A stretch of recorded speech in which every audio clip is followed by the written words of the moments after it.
tour of one of the most incredible manufacturing plants in existence, the male reproductive system.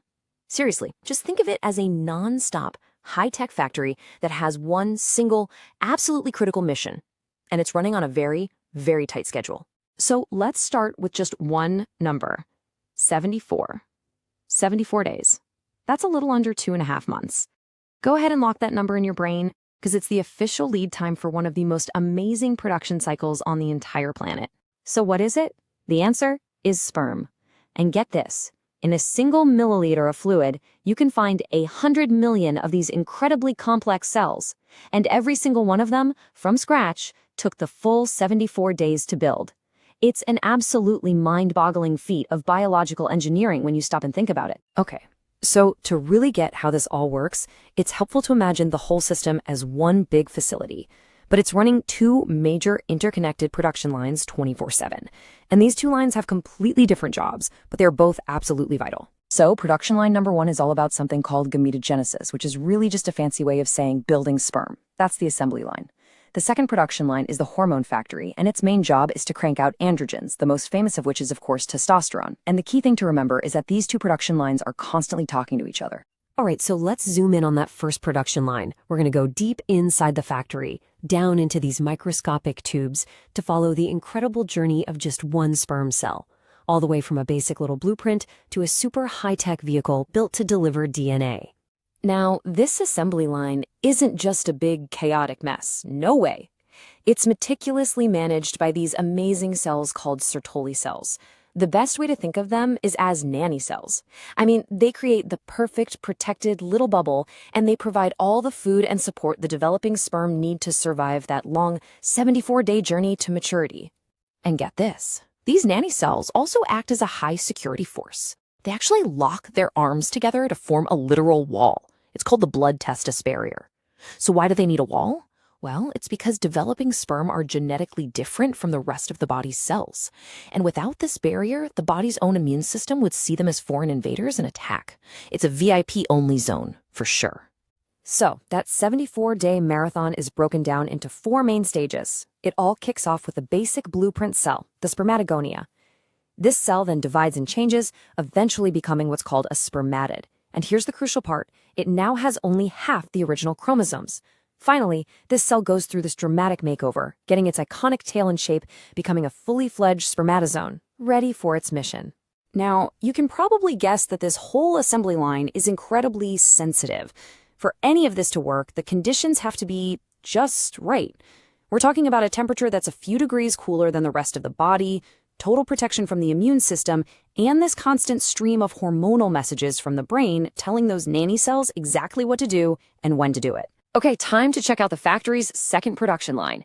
If making sperm is the assembly line, then this is the power plant. It's cranking out the master hormone, testosterone, which doesn't just help with sperm production, it has effects all over the entire body. The heavy lifting here is done by a totally different crew of cells. They're called Leydig cells, and they're kind of tucked away in the spaces between the sperm-producing tubes. Think of them as the factory workers whose only job is to take cholesterol and, on command, transform it into testosterone and ship it out into the bloodstream. But here's the twist. Testosterone doesn't always work by itself. In some parts of the body, like your skin and prostate, it gets converted into an even more powerful version called DHT.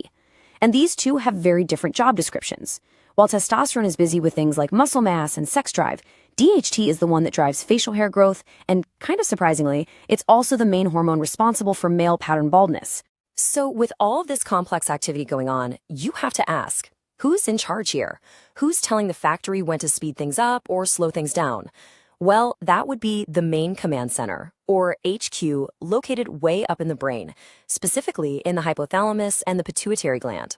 So how does management work? It's all done through these really elegant feedback loops. Here's how it goes. When the brain senses that testosterone levels are getting a little low, the pituitary gland sends out a chemical memo. It's a hormone called luteinizing hormone, or just LH for short.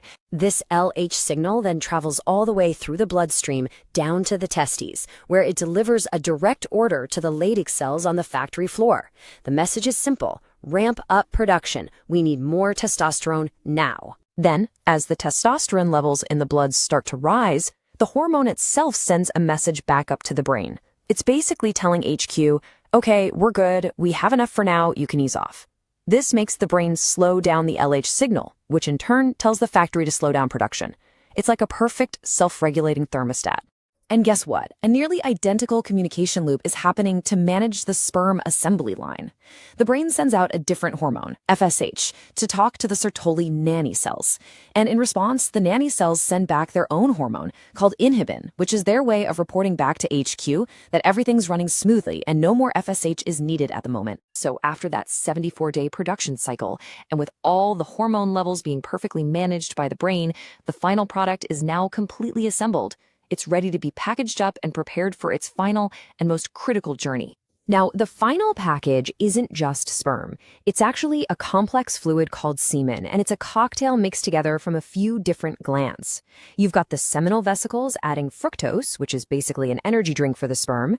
Then the prostate gland adds an alkaline fluid, which is crucial for neutralizing the acidic environment of the female reproductive tract. It gives the sperm a real fighting chance. And what about the delivery itself? Well, it's a two-part reflex that originates in the spinal cord. Step 1 is called emission. This is where smooth muscles contract to load the semen into the urethra.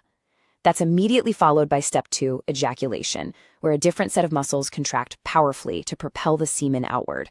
You know, when you take a step back and you look at all these moving parts working together, the specialized cells, the security barriers, the constant chemical chatter between the testes and the brain, it's just impossible not to be amazed. It truly is a self-regulating, incredibly efficient masterpiece of engineering. And all of this leaves us with one last thought. The incredible elegance of this system is matched only by how sensitive it is. And given its super precise needs for things like temperature and hormonal balance, it really makes you wonder, just how fragile is this intricate factory when faced with all the pressures of our modern world?